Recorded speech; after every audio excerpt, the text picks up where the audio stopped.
और भावनाओं को, बल्कि उनकी आत्मा की गहराइयों को भी अपनी ओर खींचता है।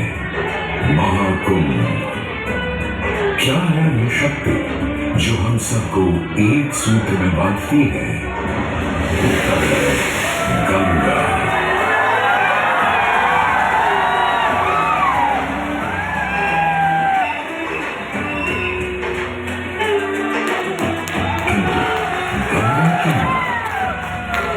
क्योंकि गंगा कोई नदी नहीं है, आस्था की अविरल तरल धारा है गंगा। विश्वासों की वाणी में संस्कृतियों की सरिता है गंगा। और इस स्थान पर, इस प्रयागों के राज में श्वेत रंगा गंगा का संगम होता है अपनी दो बहनों श्यामल वर्ण यमुना और दृश्य सरस्वती से। और इस त्रिवेणी संगम के कारण ही यह जगह इतनी महत्वपूर्ण हो जाती है। गंगा के उद्गम के बारे में जो पौराणिक कथा प्रचलित है वो बड़ी ही रोचक और मनमोहक है। तो आइए क्यों न आज हम आपको गंगा अवतरण की कहानी सुनाएं, दिखाएं। राजा बलि करता था दंड, पूरी पृथ्वी पर फैला था उसका ही आतंक। उसके आतंक को रोकने विष्णु ने धरा एक रूप, 52 अंगुल का बौना बनकर पहुंचे जहां था भूत। सारे दरबारी बौने ब्राह्मण पर हंसे, पर बलि ने जब उसे दान मांगने को कहा तो उसने कुटिया बनाने को केवल 3 पग भूमि मांगी। पर जब बौने ब्राह्मण ने भूमि नापनी शुरू की तो जैसे भूचाल दिया गया। पहले पग में पूरी धरती नाप ली और अगले कदम से स्वर्ग। ब्रह्मा जी ने भगवान विष्णु के चरण होकर इस जल को अपने कमंडल में भर लिया।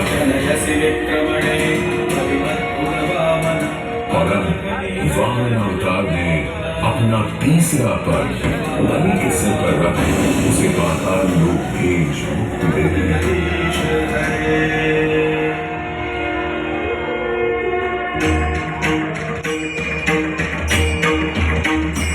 अब स्वर्गलोक में भगवान ब्रह्मा जी ने जब चरणामृत में हाथ डाला तो वहीं से निकल आई चंचल निर्मल धवल गंगा जी। पवित्रा किंतु चंचला, आज से तू मेरी पुत्री और नाम तेरा गंगा।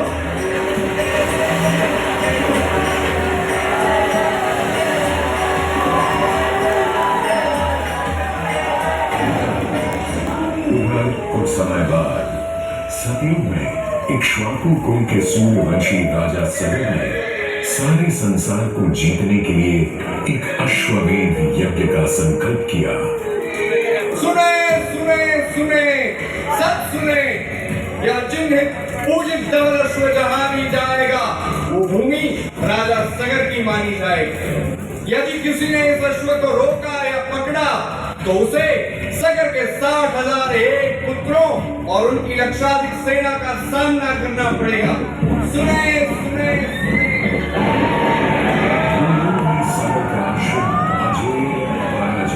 बढ़ता जा रहा था और स्वयं लोक में बढ़ती जा रही थी। देवेंद्र इंद्र की तुलना डरकर वो अश्व को रोकने की युक्ति लगाने लगे। इंद्र ने राजा सगर के उस घोड़े को चुरा लिया और छल से महर्षि कपिल के आश्रम में बांध दिया। घोड़े को खोजते हुए राजा सगर के 60,000 पुत्र महर्षि कपिल के आश्रम में पहुंचे।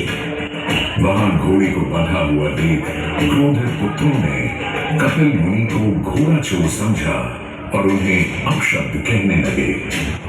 वाचाल कुमारों, यदि कपिल ऋषि ने खोली आंख तो तपस्वी योगाग्नि से जलकर तुम सब हो जाओगे राख।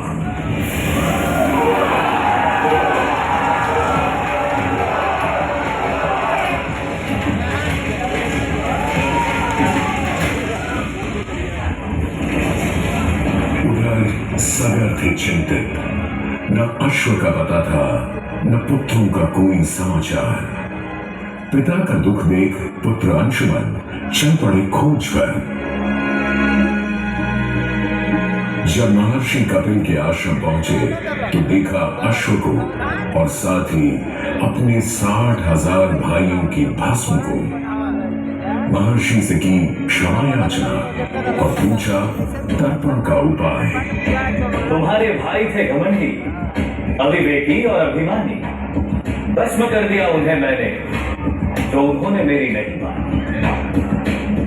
गंगाजल, केवल गंगाजल ही दे सकता है मुक्ति उन्हें, जो भस्म हुए तुम्हारे परिकर। अंशुमन को अपने भाइयों के तर्पण के लिए गंगा को लाने का बहुत मन था, किंतु किसी को राजधर्म भी तो निभाना था और राज भी चलाना था। देखते देखते 7 पीढ़ियां गुजर गईं, पर 7 पीढ़ियों के बाद समय आने पर राजकुमार भगीरथ ने राजा बनने से साफ मना कर दिया।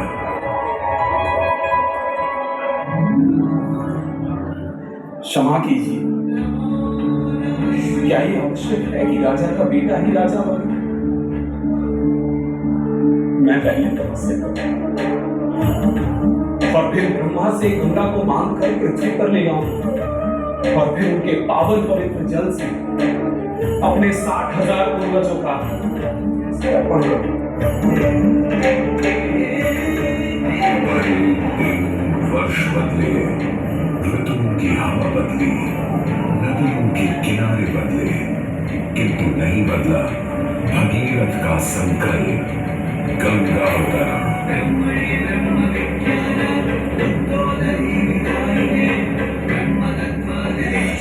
पुत्र भगीरथ, हम तुम्हारे तप से प्रसन्न हैं।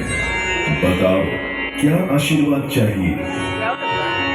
हे भगवान, मेरे पूर्वज के तर्पण के लिए मुझे आपकी पुत्री गंगा चाहिए।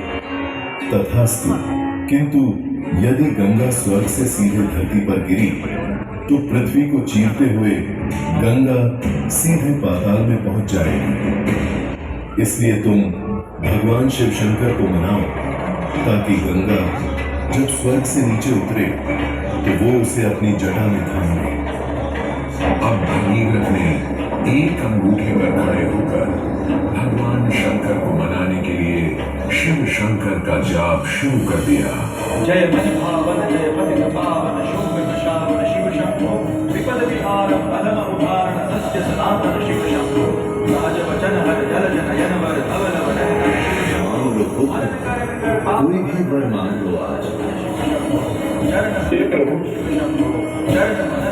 जब गंगा स्वर्ग से धरती पर गिरे तब आप बीच में उन्हें अपनी जटाओं में सांध लें, नहीं तो पूरी पृथ्वी नष्ट हो जाएगी। बस इतनी सी बात? ठीक है, ब्रह्मदेव से कहो शिव तैयार है, आने दो गंगा को, आने दो।